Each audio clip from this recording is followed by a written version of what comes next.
Hello and welcome to Lemon Studios, where we talk anything and everything entertainment. I'm, of course, Lemon himself, Zeke Lamone, and these are my thoughts on episode 2 of Halo, the TV series.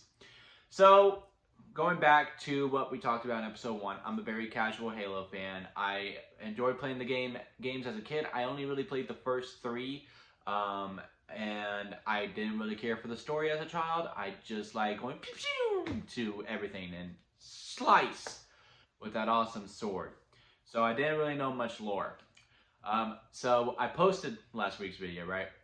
And a couple of my coworkers watched said video, and then pulled me to the side and said, "Let me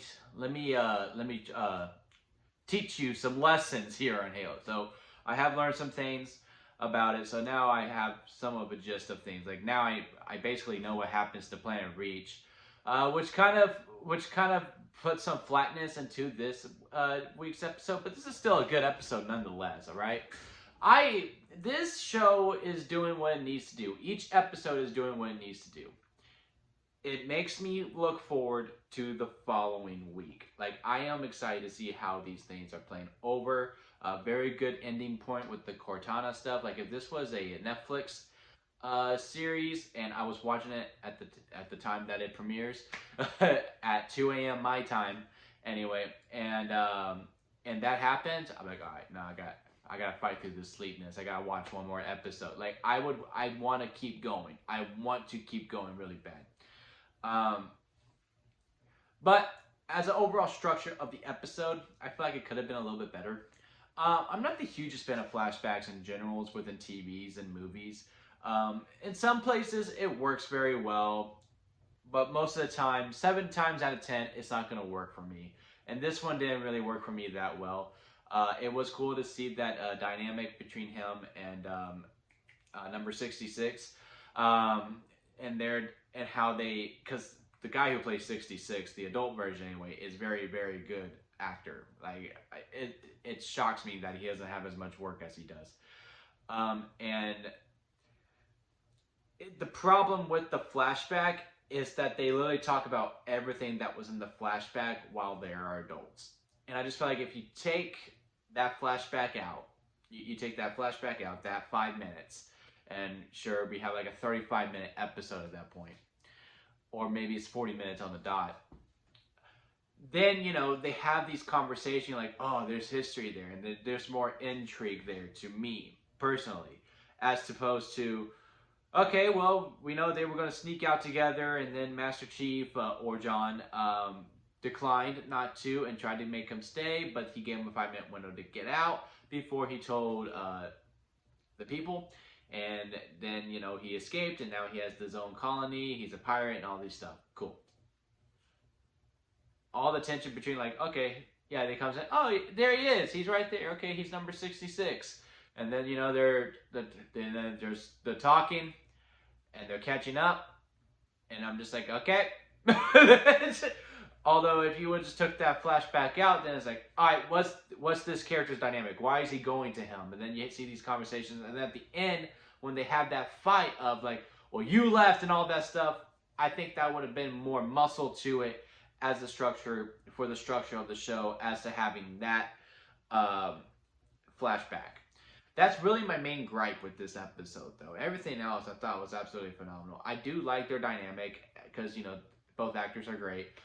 It still bugs me that Master Chief takes his helmet off, and he really keeps it off for the like I said last week. There's no lore, so there's really no need for him to wear the helmet if he doesn't have to wear the helmet. But me, as someone who played Halo, I would like for him to wear the helmet. Like, I just want him to keep the helmet on. Not much of the other Spartans. So there's they I don't know where their allegiance really relies right now. Like, are they with Master Chief, or are they still with Reach, or is like they're with Reach, but Master Chief says it's going down, they're gonna go down with them. And the Covenant's intrigue is just continuing to build for me. Like, that, to me, that is the main driving point for me. Just this whole, like, hey, they got the artifact, all this stuff, and then the one female, and that was a weird scene at the end when, she got nude, and it's like she was looking at her hands. I was like, what is she doing? Has she not just looked at her body like, oh my god, I got hands? Like, that was just so odd to me. That was weird, but still, it's just so interesting. Like, why do they have this one person? And then the other guy, when they go for the when they go into the asylum, and they are talking about the craft, and like he used to work with the Covenant, and like his mind's all jacked up. That was very cool too. Just that whole dynamic, and then it goes, so you don't care? Cool. And then he makes him touch it, and he's like, oh, okay, so you need to destroy this, and you need to destroy yourself, or it's going to be the end of time. So I'm thinking, now knowing what I know, I think I know where this season is going off. But yeah, a very good episode. Very, very good episode. But yeah, the main gripes that I had were with the flashback, and I think that suffered the structure of the whole episode for it. Just would have cut that completely. And her looking at her body like, oh wow, look at me, I'm naked. Like, what? Just have her take her clothes off if you really want her to be nude. You know, you don't need to make it artsy. You just don't. Those were the only two gripes I had, but overall, really liked it. I'm really intrigued by the Cortana character. I am still very interested in Reach, but now knowing what's happening, like, it's just like, what's going to happen? I'm assuming it's still going to happen. It is deflated a little bit. If I would have found out what I found out, I probably would enjoy this episode a lot more. Episode 1 is still my favorite out of the two, but this is very good, and again, it's keeping me interested to go see episode 3. Have y'all seen episode 2 of Halo? Comment below and let me know what your thoughts on that. If you like this video, hey, give this video a like, and if you like me, consider hit that subscribe button as I'm trying to grow into my YouTube career. The goal is to get to 100 subscribers by the end of this year. And that'll be it for me, guys, and I'll see you here next time at Lemon Studios.